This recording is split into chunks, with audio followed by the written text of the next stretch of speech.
Saudara-saudara kaum muslimin rahimakumullah. Ini bagian pertama dari ujian-ujian yang ada dalam Al-Baqarah 155. Wala nabluwannakum bisyai'im minal khauf. Kami akan uji, kami akan coba kamu dengan sebagian kecil daripada rasa takut. Takut yang kadang-kadang saya katakan sekali lagi sangat tidak beralasan. Akibatnya bisa menimbulkan gejala-gejala yang aneh di dalam kehidupan kita. Saudara-saudara, yang kedua, walju, akan kami uji kamu dengan rasa lapar. Kelaparan belum tentu identik dengan kemiskinan. Bahkan di dalam surah An-Nahl ayat 112, Allah Subhanahu wa taala memberikan contoh yang sangat nyata dan jelas. وَضَرَبَ اللَّهُ مَثَلًا قَرْيَةً كَانَتْ آمِنَةً مُطْمَئِنَّةً يَأْتِيهَا رِزْقُهَا رَغَدًا مِنْ كُلِّ مَكَانٍ فَكَفَرَتْ بِأَنْعُمِ اللَّهِ فَأَذَاقَهَا اللَّهُ لِبَاسَ الْجُوعِ وَالْخَوْفِ بِمَا كَانُوا يَصْنَعُونَ. Allah memberikan contoh bagaimana keadaan satu negeri yang makmur, aman, tenang, tentram. Rezekinya datang dari segala arah. Fakafarat bi an'umillah, tapi sayang sekali penduduknya kufur dengan nikmat yang diberikan Allah Subhanahu wa taala kepada mereka. Akibatnya fa'azaqahallahu libasal ju'i wal khauf. Allah timpakan kepada mereka kelaparan dan ketakutan bima kanu yasnaun, sebagai akibat dari apa yang telah mereka lakukan. Marilah kita melihat contoh dalam Al-Quran ini untuk mengadakan introspeksi di dalam diri dan kehidupan kita masing-masing.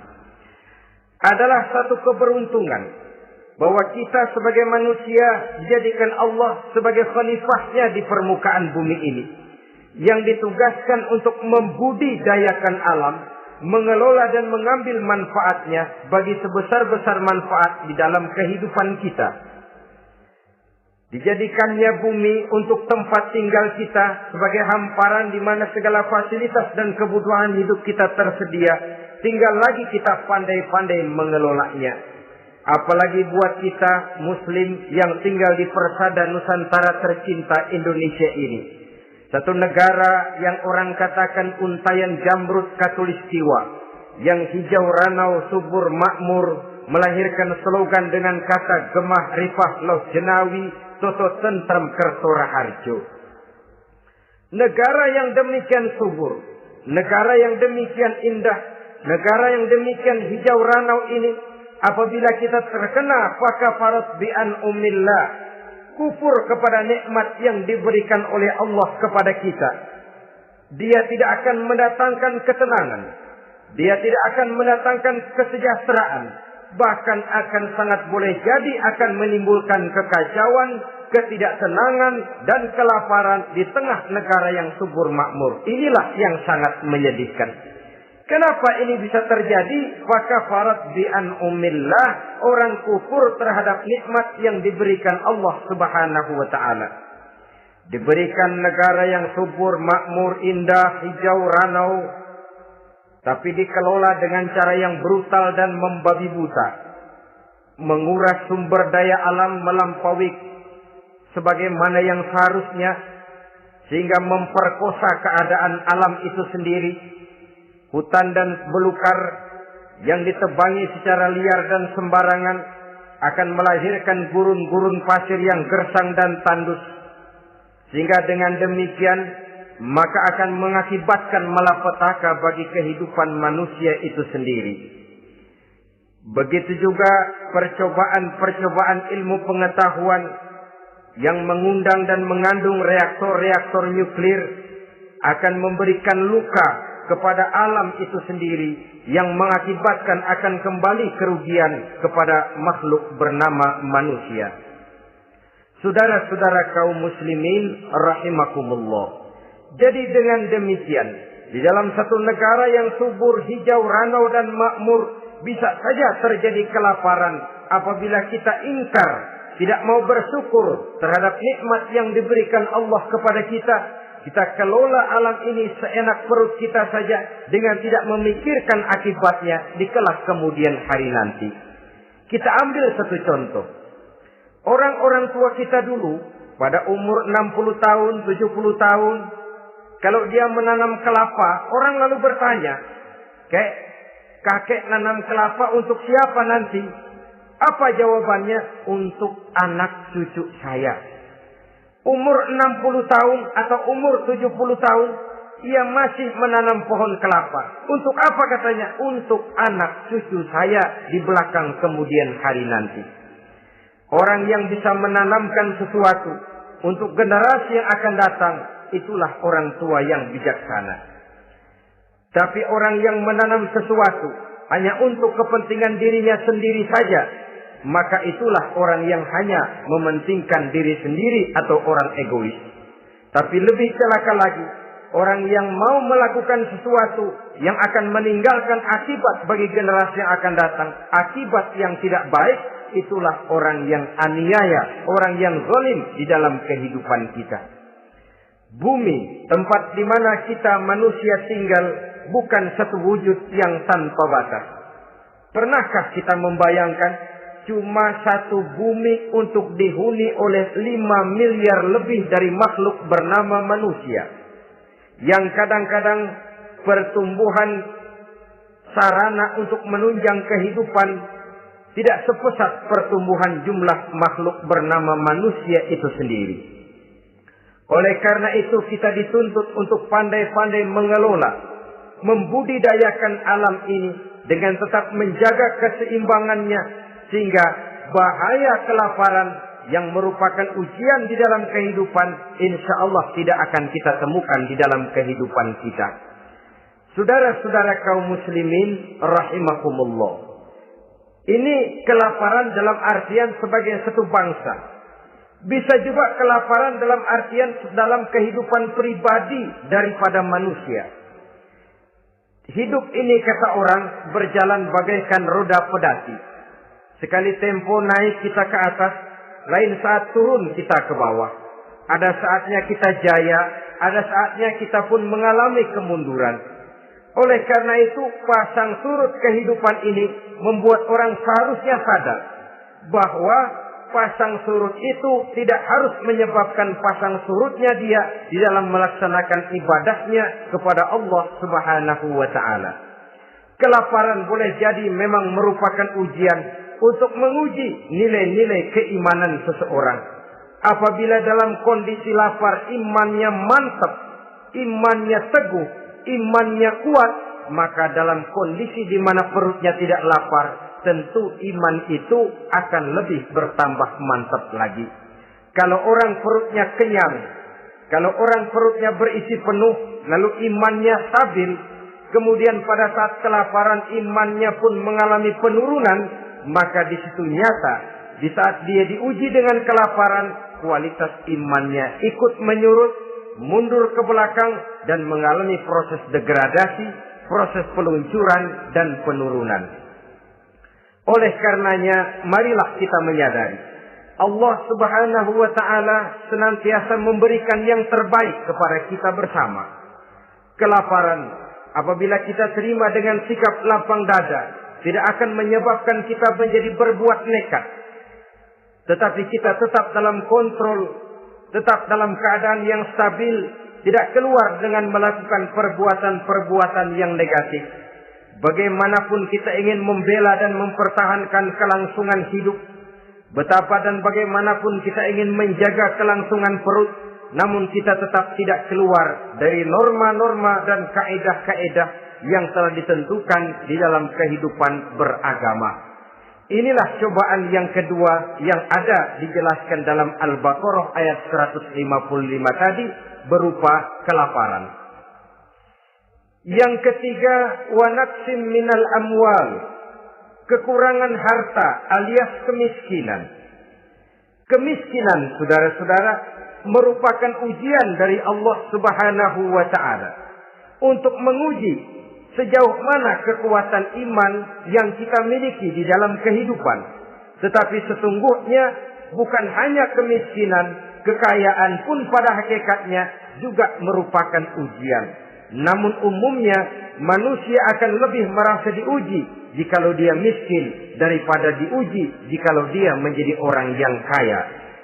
Pada sisi lain kenyataan mengatakan banyak orang lulus ketika diuji dengan kemiskinan, tetapi gagal berantakan setelah diuji dengan kekayaan.